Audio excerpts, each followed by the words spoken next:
नमस्कार, कसे आहेत सगळे? मजेत ना? असायलाच पाहिजे. आज मी तुम्हाला पोळ्या कशा करायच्या दाखवत आहे.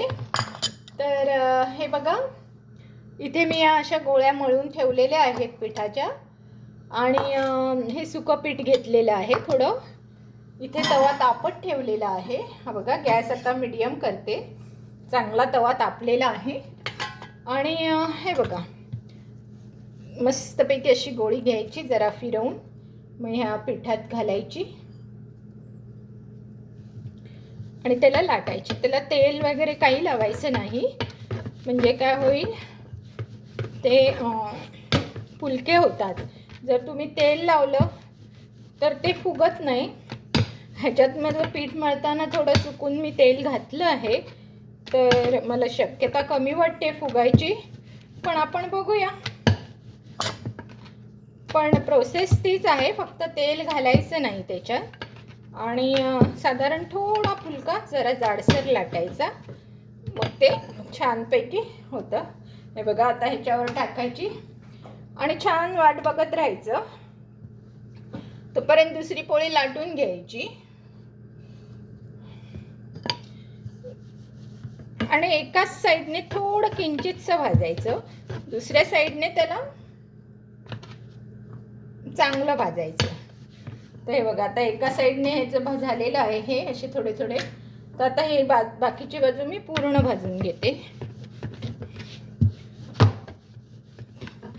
जरा वेळ लागेल, पण पूर्ण ती भाजून घ्यायची. तोपर्यंत आपली इथे लाटून पण होते, म्हणजे एकाच माणसाचं हे काम आहे.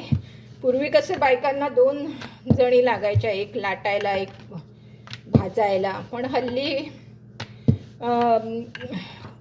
परिस्थिती म्हणजे फॅमिली मेंबर्स पण कमी झाले, त्यामुळे जास्त अशा चपात्या कराव्या नाही लागत.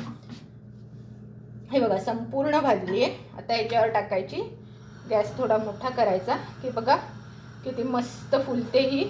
बघा, दिसली तुम्हाला कशी फुलली आहे? ही संपूर्ण फुलली की हिला काढून उलट्या बाजूने पण भाजायची. उलट्या बाजूने पण तिला पूर्ण भाजली पाहिजे.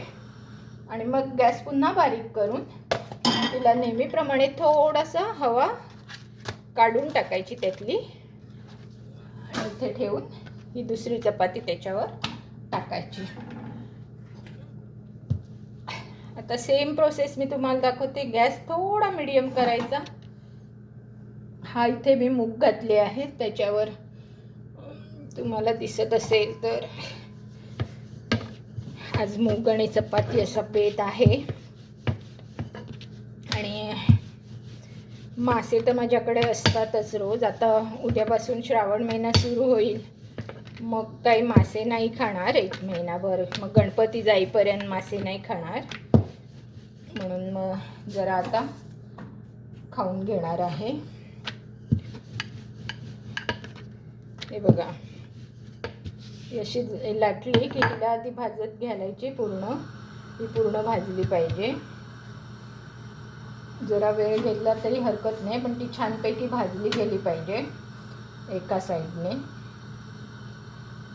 आता हिला इथे टाकायची आणि आता बघा कशी फुलेल ती. पाहिली? ही बघा, मजा बघा तुम्ही, संपूर्ण फुलली. आता उलट्या बाजूने फुलवायची तिला. उलट्या बाजूने सुद्धा संपूर्ण ती फुलली पाहिजे. जिथे जिथे बघा, जिथे जिथे तुम्हाला अशी दिसत नाही आहे फुलली नाही, तिथे तिथे गॅस ठेवायचा आणि नेहमीप्रमाणे तिला थोडी हवा काढून टाकायची. इथे ठेवायचं आणि ह्याला उलटं करायचं. हीच प्रोसेस चालू ठेवायची. हे बघा, आता मी तुम्हाला एखाद दुसरी दाखवते, अजून जास्त काही दाखवत नाही आहे.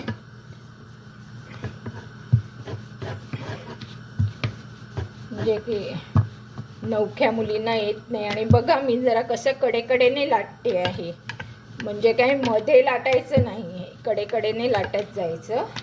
नाही तर काय होतं, मध्ये पातळ होते आणि कडेला जाडच राहते. तसं झालं नाही पाहिजे. म्हणून हे बघा, ही आता झाली आहे आणि ही पण मस्त फुलली आहे. पहा बरं आता कशी फुलते आहे.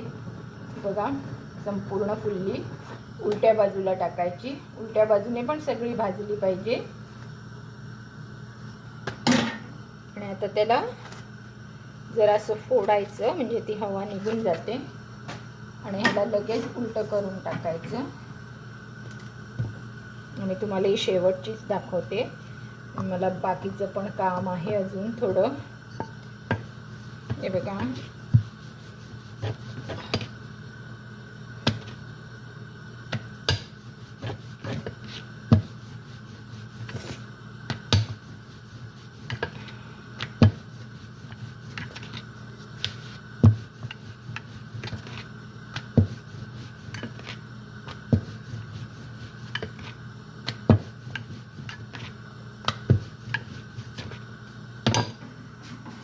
हे पहा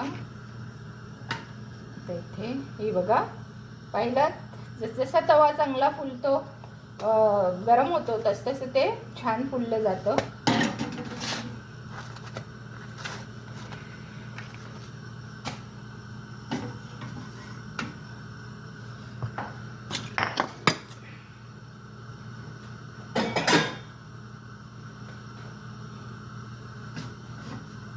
चांगली शिजवून घ्यायची, त्याला घाई नाही करायची. चांगली अशी कडेकडेने चांगली शिजवून घ्यायची. आता याच्यावर टाकायची. ही बघा कशी फुलेल ती मस्तपैकी. ही बघा दिसते तुम्हाला अख्खी पूर्ण फुललेली आहे. आता तिला तुम्ही उलटी करा, उलट्या बाजूने पण फुलवा. इथे थोडी आत गेल्यामुळे थोडा एक काळा डाग पडला किंचितसा, पण जरासा चालतो, नाही तर माझ्या सगळ्या स्वच्छ शुभ्र पांढऱ्याच असतात. आणि मग नेहमीप्रमाणे त्याला हवा काढून टाकायची. हे बघा किती सुंदर दाखवते तुम्हाला.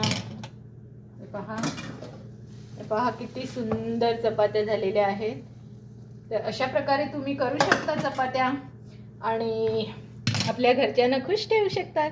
जर माझा व्हिडिओ तुम्हाला आवडला असेल तर लाईक, शेअर आणि सबस्क्राईब करायला विसरू नका. धन्यवाद.